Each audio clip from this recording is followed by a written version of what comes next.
कई लोग कहते हैं महाराज हम पूजन बहुत करते हैं, हम पाठ करते हैं, हम अर्चना करते हैं, हम व्रत रखते हैं, हम उपासना करते हैं, हम दान करते हैं, हम पुण्य करते हैं, हम सत्कर्म करते हैं, उसके बाद भी दुख क्यों है? हम पूजन तो कर रहे हैं। आपके पेट में दर्द हुआ, मान लो आपके सिर में दर्द हुआ, अब सिर में दर्द हुआ तो आपने गोली तो खाई, एनासिन भी खाई, क्रोसिन भी खाई, डिस्प्रिन भी खाई, कॉम्बिफ्लेम भी खाई, ना जाने कहां की गोलियां खा गए, सिर में दर्द था और 4-5 तरह की गोली खा गए।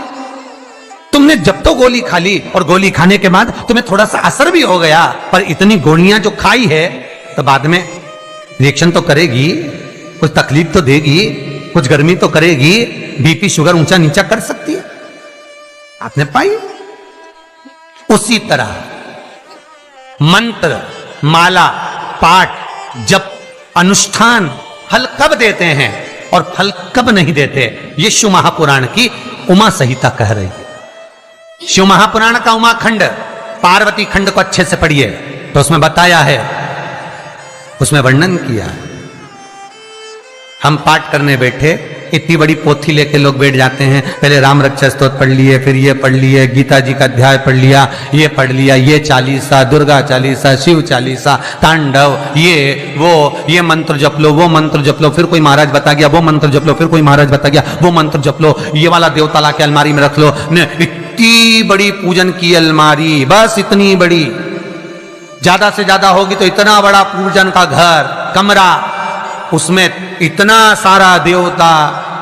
रामेश्वर गई तो उनको ले आई, जगन्नाथ जी गई तो उनको ले आई, द्वारका गई तो उनको ले आई, वृंदावन गई तो उनको ले आई, महाकालेश्वर गई तो उनको ले आई, सारा देवी देवता वहीं बैठा, पितृदेव, ये देव, कुल देवी, शंख देव, घंटी देव, दिया देव, सब उसी में, गणेश जी, शंकर जी, हनुमान जी, राम जी, सब भरा पड़ा। और पूजन करने सुबह से आई, सुबह से इतनी सी शक्कर लाई कटोरी में, इतनी सी शक्कर कटोरी में, भगवान को नहला धुला के कटोरी धर दी। इतनी बड़ी अलमारी में सारा देवता ऐसा कसा कसाया बैठा है, सारा देवता। और तीर्थ करने फिर गई तो गणेश जी शंकर भगवान से बोले पिताजी फिर जा रही है। शंकर भगवान बोले बेटा खसक के बैठो, फिर पकड़ के लाएगी किसी को, खसक के बैठी, फिर लाएगी किसी, फिर ले आई, फिर रख दिया। पूजन करने आई, कलश रख दिया, मंदिर में ढुल गया, भगवान पूरा गीला हो गया। गणेश जी शंकर जी से बोले पिताजी पूरा गीला करके चली गई। शंकर भगवान बोले बेटा तो कल ही आएगी, दिया लगा के गई, अब तो गीले में बैठो, अब नहीं आने वाली, कल। बहुत ध्यान देना साहब, इस कथा को आपके ऊपर लेकर समझाया जा रहा है, क्योंकि शिव महापुराण की कथा कहती है कि आप जो मंत्र जप रहे हो, आप जो माला जप रहे हो, आप जो साधना कर रहे हो, आप जो पाठ कर रहे हो, वहां पर असर कर रहा है कि नहीं कर रहा है, वो आपको समझना है। राम रक्षा स्तोत्र का पाठ करो तो पहले हनुमान चालीसा पढ़ो, फिर राम रक्षा स्तोत्र करो। शिव चालीसा, दुर्गा चालीसा, गणेश चालीसा, हनुमान चालीसा, गायत्री चालीसा, इन 4-5 चालीसा को एक साथ कभी नहीं पढ़ना। एक चालीसा यदि आपने पढ़ ली है शुरू में, तो पाठ पूरा होने के बाद जब उठने की तैयारी हो तब दूसरी चालीसा पढ़ दो, बाकी की चालीसा भले आप बाद में पढ़, पर एक साथ 4 चालीसा का पाठ नहीं होना चाहिए। महाराज पाठ करने बैठे हो, किसी एक मंत्र की माला जप रहे हो, ओम नमः भगवते वासुदेवाय जपा, या शंकर जी का मंत्र जपा, या गुरु का मंत्र जपा, या ये मंत्र जपा, या वो मंत्र जपा, उस मंत्र को जपने में बीच में कुछ गैप होना चाहिए।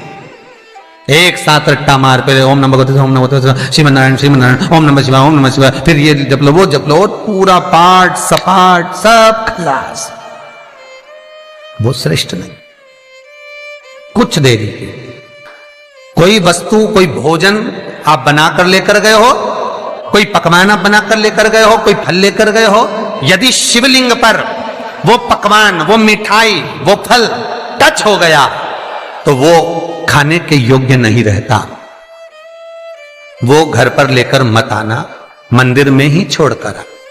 यदि भोजन, पकवान, मिठाई, शिवलिंग यहां पर है और भोजन का भोग तुमने इतनी दूर से लगाया है, फल इतनी दूर रखा है, वो शिवलिंग पर टच नहीं करा गया है, तो उस प्रसाद को, उस फल को आप पा सकते हो, उसको खा सकते हो।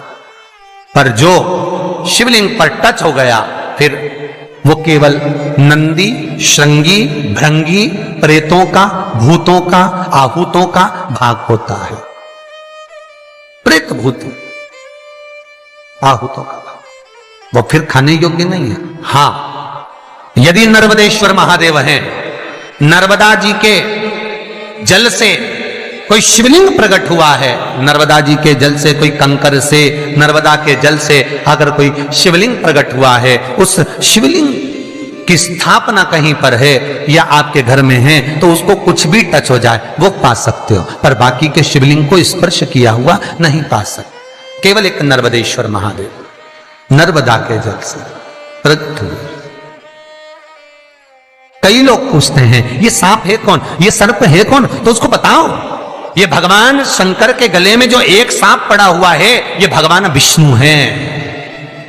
और शंकर भगवान के सिर पर जो जटा में सांप दिखता है, वो हाथ में सांप बंधे रहते हैं, वो दो हाथों में, कमर पर, सिर पर, केशों पर जो सांप 5 नजर आते हैं, वो तो बताओ, ये शंकर भगवान की 5 लड़कियां हैं, जया, विषहरा, शामली बारी, दो तली और देव।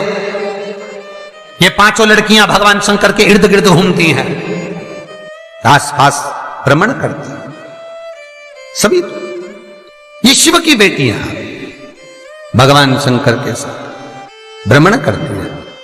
5 जया, विषहरा, शामली बारी, दो तली और देव, ये जो 5 पुत्रियां थी शंकर भगवान की, ये वासुकी को दी गई थी महाराज, क्योंकि ये सर्प की योनि में थी, इसलिए ये वासुकी नाग को प्रदान करी गई थी। वासुकी नाग कौन सा? जिसने मंथन कराया। वासुकी नाग कौन सा? जिसके फण पर पूर्ण पृथ्वी विराजमान है। वासुकी नाग कौन सा? जो निरंतर देवताओं के हित के लिए कार्य करता रहता। एक पान के पत्ते के ऊपर मात्र पान जानते हो, वो खाने वाला जो पान करता है उसका पत्ता, पान के पत्ते के ऊपर नमस्कार, जो श्री चंदन से शंकर के नाम